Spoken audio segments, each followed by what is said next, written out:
When I stood up for a desperate Hells Angels member trying to reach his dying daughter, I ignited a firestorm in the prejudiced town of Millbrook. What happened next would change my life forever.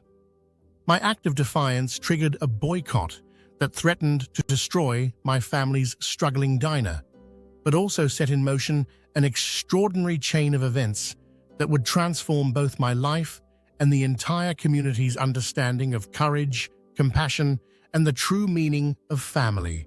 Hi everyone, welcome to Life's Changing Stories. Now let's dive into today's story, a waitress, a biker, and 200 brothers.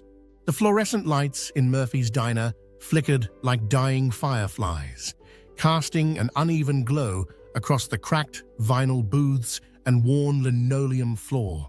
Elena Murphy wiped down the same counter for the third time in an hour, her movements mechanical, desperate to keep busy while her mind churned with worry. The stack of unpaid bills beneath the register seemed to mock her. Electric company final notice, property tax delinquency, and a foreclosure warning that made her stomach clench every time she glimpsed it. 18 months. That's how long it had been since her father's stroke had transformed her from a promising ICU nurse into the reluctant owner of a failing diner in Millbrook, Pennsylvania. The small conservative town had been slowly dying since the textile factory cut shifts, and now even the regulars were scarce. The lunch rush had dwindled to a trickle, and Elena found herself serving coffee to empty tables, counting every dollar that didn't come through the door.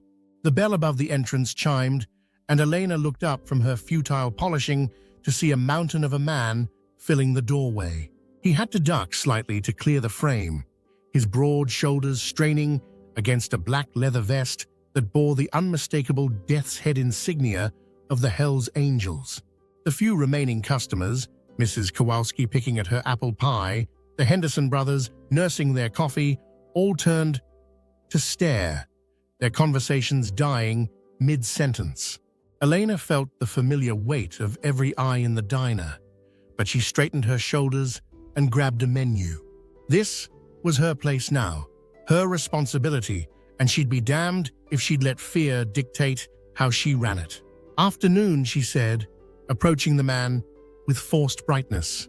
"Just yourself today?"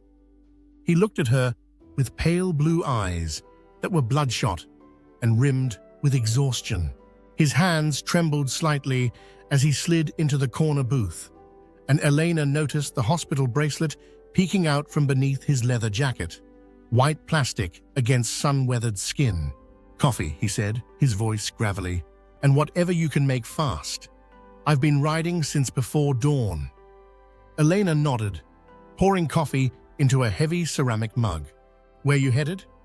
"Riverside Medical Center." The words came out strained, like they physically hurt to say. "My daughter, she's..." He stopped, jaw working silently, and Elena saw something crack in his tough exterior. "My daughter's there." The pain in his voice was unmistakable, a bone-deep anguish that Elena recognized from her years in oncology. She'd seen it in countless faces, heard it in countless voices, the particular devastation of a parent watching their child suffer. "I can have eggs and toast ready in 5 minutes," she said gently. "Fastest thing on the menu." Relief flickered across his weathered features. Yeah, that'd be good." As Elena moved toward the kitchen, she heard the whispered conversations resume behind her. Urgent, fearful exchanges about the Hells Angels, about the incident 20 years ago when a bar fight had left 2 locals hospitalized. In Millbrook, grudges were passed down like heirlooms, and all bikers were guilty by association. The eggs were just hitting the plate when the diner's front door burst open with enough force to rattle the windows. Officers Kane and Rodriguez strode in, their hands resting conspicuously on their holsters, faces hard with the kind of self-righteous authority that made Elena's teeth grind. Well, Kane said, his voice carrying across the suddenly silent diner. "Look what the wind blew in." The biker looked up from his coffee, resignation settling over his features like a familiar coat. "Officers, don't officers me," Kane snapped, swaggering closer. "I know your type. Rolling into our town, bringing your drugs, your violence, your trouble. What's your game here?" "I'm just passing through," the man said quietly. "Getting something to eat? Then I'm gone." Kane laughed, a harsh sound that made Elena's skin crawl. "Right, let me guess. You're visiting your sick grandmother? Your dying mother? It's always something with you people." "My daughter," the biker said, his voice cracking slightly. "She's at Riverside. She's not doing well." "The old sick family member excuse?" Kane's voice dripped with mockery. "Classic. You got ID? I'm running your plates, checking for warrants. Bet I find all kinds of interesting things." Elena watched the man's shoulders slump, saw the defeat in his eyes, and something inside her snapped. Maybe it was the memory of her own father lying pale and still in a hospital bed. Or maybe it was the sheer injustice of a desperate father being tormented while his child suffered. But whatever it was, it burned through her like wildfire. "You're done." Elena's voice cut through the diner like a blade. "You're done harassing my customers, Kane." The officer turned, surprise flickering across his face. "Elena, stay out of this. This doesn't concern you." "Like hell it doesn't. This is my diner, and he's my paying customer." Kane's expression hardened. "Your father always had a good relationship with the department. Wouldn't want that to change. My father taught me to judge people by how they act, not what they wear." Elena stepped around the counter, the plate of eggs and toast in her hands. "And right now, you're acting like a bully." The silence in the diner was deafening.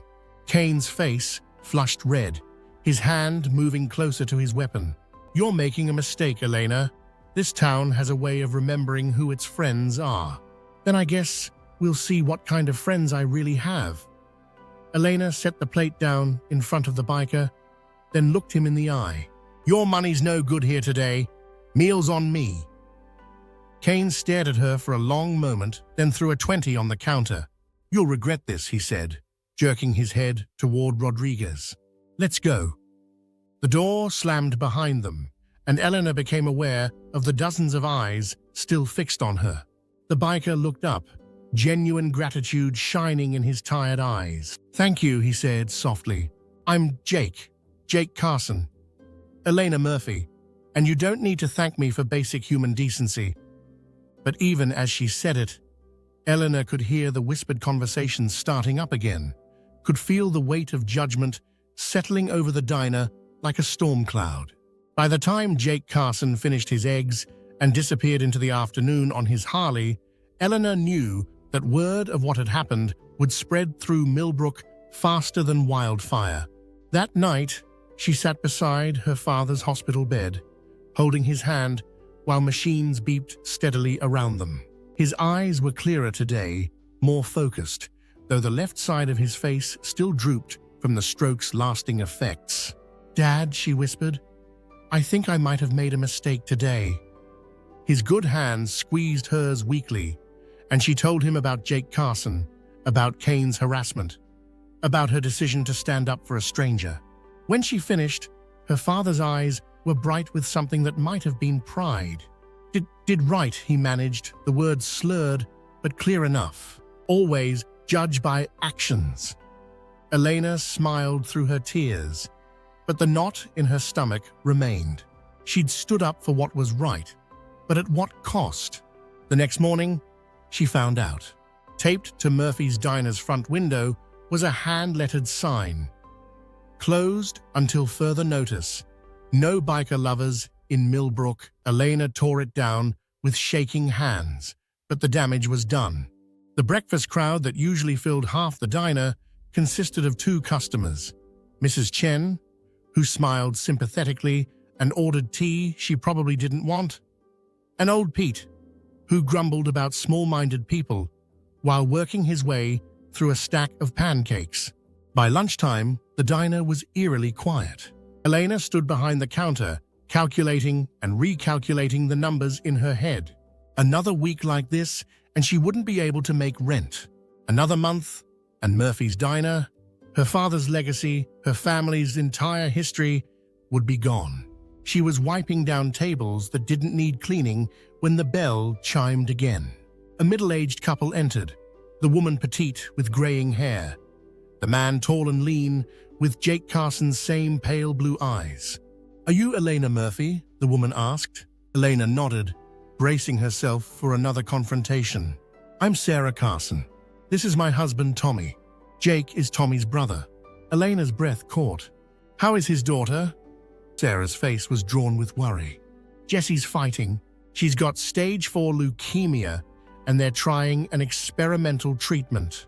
It's pretty much a last chance kind of thing." Elena's heart clenched. She'd seen too many families in this exact situation, clinging to hope when hope was all they had left. "Jake told us what you did for him," Tommy said quietly. "How you stood up for him when he was just trying to get to his little girl. We wanted to thank you proper. You don't need to—" "Yes, we do." Sarah's voice was firm. "Jake reached out to some of the local chapters after what happened.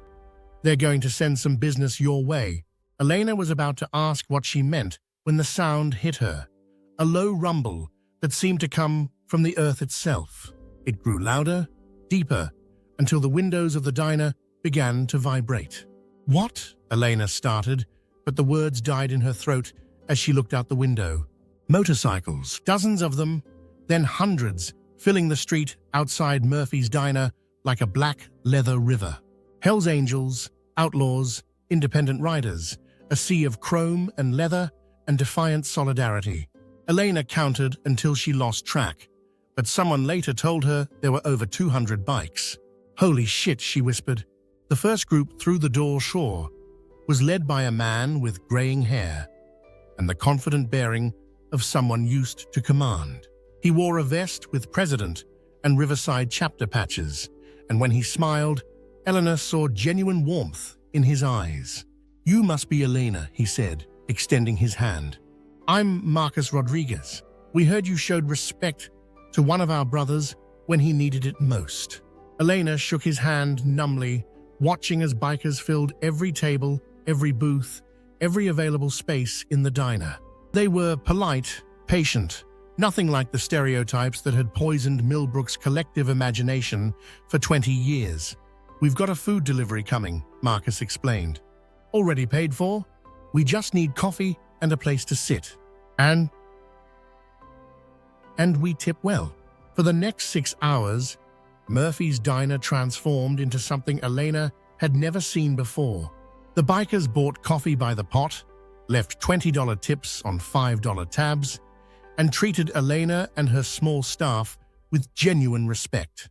They talked about their jobs, construction workers, mechanics, veterans, even a few teachers and nurses, their families, their struggles. They were just people, Elena realized.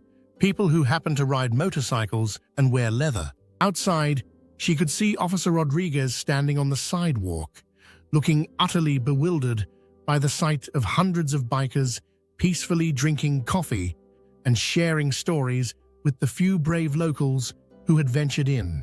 Around evening, Jake Carson himself appeared, looking lighter than he had the day before. He made his way through the crowd to where Elena stood behind the counter, overwhelming gratitude shining in his eyes. "Elena," he said, his voice thick with emotion, "I wanted to tell you, Jessie's treatment is working. Her numbers are better. The doctors are cautiously optimistic." Elena felt tears spring to her eyes. "Jake, that's wonderful. She wants to meet you," he continued. "The nurse who stood up for her daddy when he was scared and desperate, she says you're a hero." Before Elena could respond, Marcus stood up, his voice carrying across the packed diner.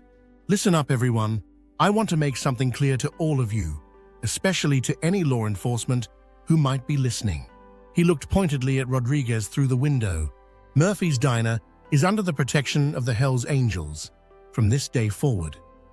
We're making it a regular stop, and we'll consider it a personal affront if anyone in this town gives Miss Murphy any trouble." The bikers erupted in applause, and Elena felt something shift in the air. Not just in the diner, but in the entire town. Through the windows, she could see curious faces pressed against the glass, locals watching as their prejudices crumbled in the face of simple human decency. As the evening wound down and the bikers began to disperse, Elena counted the day's receipts. It was more money than she'd made in the past 2 weeks combined, enough to pay the electric bill, make the rent, and maybe even catch up on some of the other debts that had been strangling her. But more than that, she felt a shift in Millbrook itself.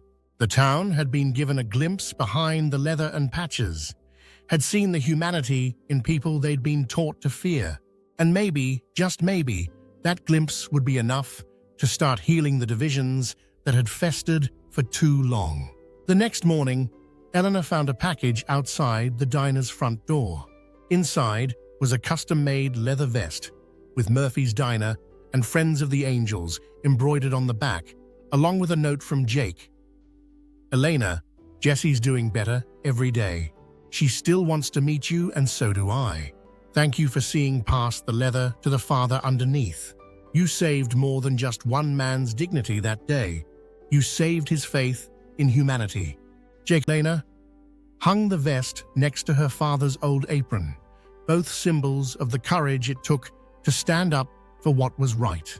When Officer Kane came in later that morning for coffee, he was unusually subdued and polite. Elena served him with the same smile she gave everyone else, remembering her father's lesson: judge people by how they act, not what they wear. And if Kane's actions that day had shown her anything, it was that sometimes the people who look the most respectable can be the most dangerous, while those who seem frightening might just be desperate fathers trying to reach their dying children. Elena's simple act of decency, serving coffee to a stranger and standing up against injustice, had become something larger than she'd ever imagined. It had saved her father's legacy, healed the divisions in a broken town, and proven that sometimes the most courageous thing you can do is simply choose to see the humanity in everyone who walks through your door. Murphy's Diner was no longer just a restaurant. It had become a symbol of what was possible when fear gave way to compassion, when prejudice was replaced by understanding, and when one person's courage inspired hundreds of others to stand up for what was right. The road ahead was still uncertain, but Elena faced it with the knowledge that she wasn't alone. She had gained hundreds of friends, a community of unlikely allies, and most importantly, the understanding that her father's lessons about judging people by their actions would always guide her toward the right path. In the end, that was all any of them could do: serve coffee, show kindness, and trust that sometimes one small act of courage can change the world. We hope you enjoyed today's story of love, life, and betrayal. For more free stories and entertainment from our channel, please hit the like button and don't forget to subscribe with notifications.